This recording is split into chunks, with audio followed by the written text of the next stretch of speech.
everyone. Welcome to the first episode of Religious Studies Asks, a segment where I, your host, Kristen Kitch, a religious studies minor here at Penn State and the student programming assistant, will be interviewing faculty from all of our campuses about their research and interests in religious studies. Today, our first guest is Dr. Pierce Salguero from the Abington campus, where he shares about his interdisciplinary research in religious studies and his projects. So I hope that you sit back, relax, and enjoy. Thank you. Well, thank you so much for being here with me today. So my name is Kristen. I'm the student programming assistant for the Religious Studies Initiative here at Penn State, which is just the minor. So my main goal is to kind of familiarize students with what we're doing and the research surrounding religious studies. And so that's why you're here today. And so to begin, do you mind just introducing yourself and give an overview of what you study, the courses you teach, and just a general how you came to be studying religious studies? Yeah, sure. Thanks for the opportunity to meet with you. So my name is Pierce Salguero, and I teach at the Abington campus. I do teach some courses in the summer that are virtual courses that are open to the whole university. And my specialty is actually in the connections between Buddhism and health. So I have a PhD in the history of medicine, focused on the connections between Buddhism, medicine, healing, healthcare, health traditions.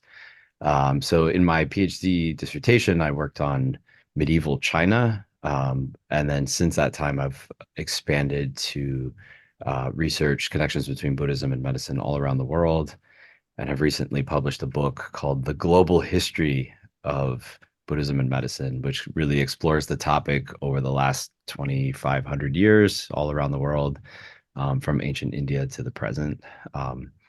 And so the courses I teach are really kind of clustered in that area. So I do teach some courses like Introduction to Buddhism, Introduction to Asian Religions, but a lot of my courses have some connection with health and healing. And so I teach a research seminar every semester on, Asian religion and medicine, and then I teach a course every summer on Buddhism and medicine in particular. Wow, that's really neat.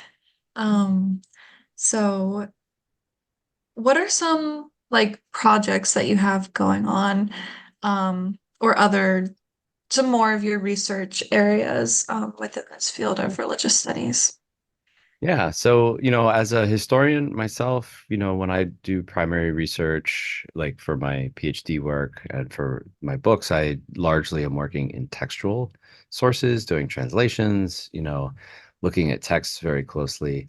But since I moved to Abington College, which was about 14 years ago, and started teaching in the Philadelphia area, I very quickly realized that there's a huge number of Buddhist organizations around Metro Philadelphia area, and started working with students to do an ethnographic project where teams of students and sometimes me have gone around to close to 50 temples and meditation centers in the Philadelphia area, doing photography.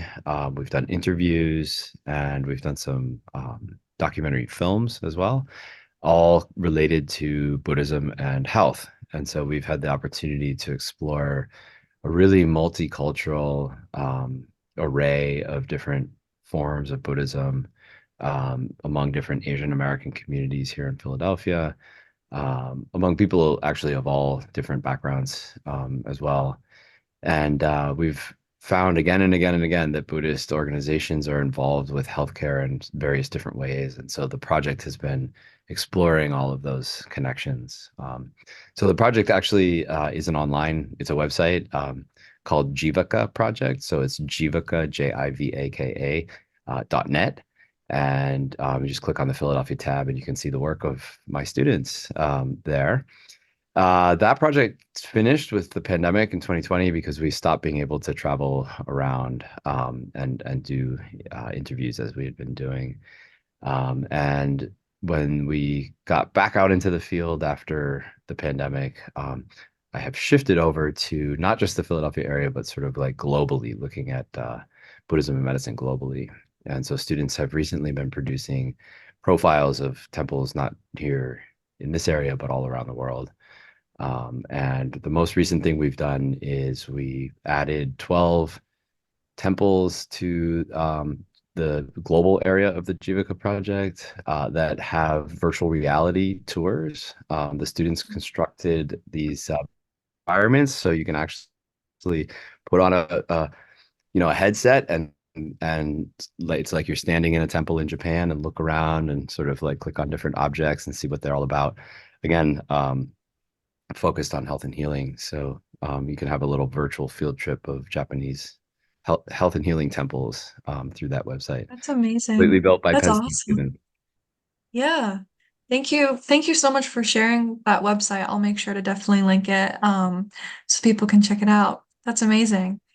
Yeah, I try to do Um, stuff that's fun. I mean, like yeah, reading texts is kind of the backbone of the historical study of this topic. But when it comes to the present day, getting out in the field and really exploring all the different cultures and all the different ways that Buddhism and medicine are entangled today, you can do that with a lot of different media, right? Multimedia exploration. exactly. Yeah, And I'm sure a lot of students, here in State College have never been to a Buddhist temple before. I've never been to one, but now we can take a tour on your absolutely. website. So that's really neat.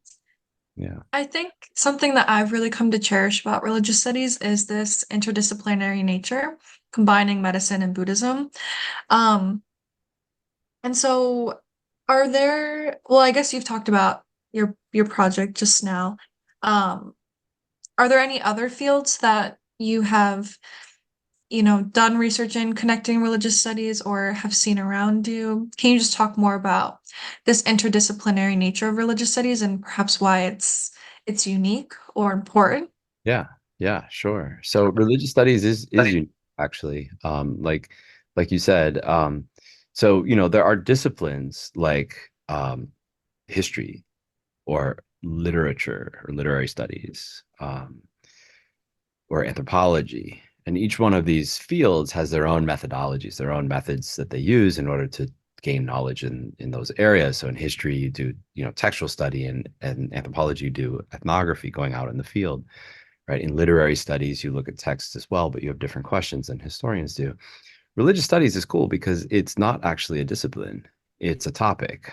So by its very nature, the field of religious studies is to study religion, but it doesn't necessarily say how you're going to do that. And so religious studies has a wide range of different methods that you can bring to bear on a question. And so somebody like me, I said my PhD is in the history of medicine, but that was my graduate training. And then since that time, I have expanded into all these other methods: ethnography, documentary filmmaking, right? Multimedia exploration. And so religious studies gives you the ability to be able to approach a question like, what's the connection between Buddhism and medicine, and to look at it through all of these different disciplinary lenses. And some scholars are going to specialize in certain lenses more than others. But there's so much flexibility in this field, that it can be a lot of fun to explore this topic through all sorts of different ways. And I'm constantly learning new methods and new approaches that I'm incorporating into my classes and also into my own research. Mhm. I think it is fun. It really is because you can look at so many different lenses.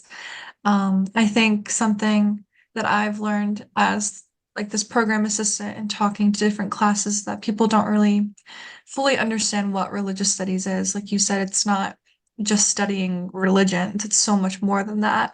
And so it's really unique and special to get your perspective on that. Because it is accessible to anyone really, no matter what major they are or what they're interested in. So thank you for sharing that. My last question, since I am also a student, I'm also very curious, is if you have any advice for us and if there are any particular skills or approaches that you believe are valuable for students when studying religious studies. Yeah, it actually connects with what you just said a minute ago. I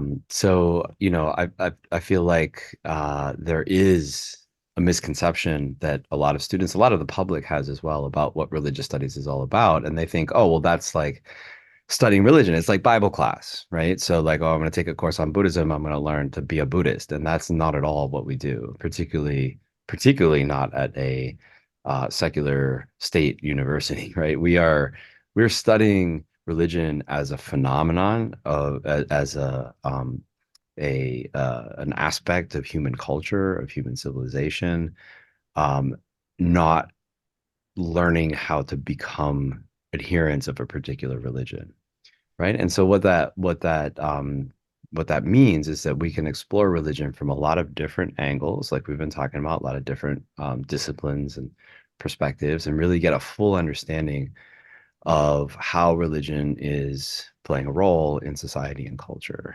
And, I think if the listeners like took a moment and actually thought about it, I would challenge you to find a burning contemporary issue in society today, in American society today, that is not completely full of religion, where religion is not completely tangled up in that topic.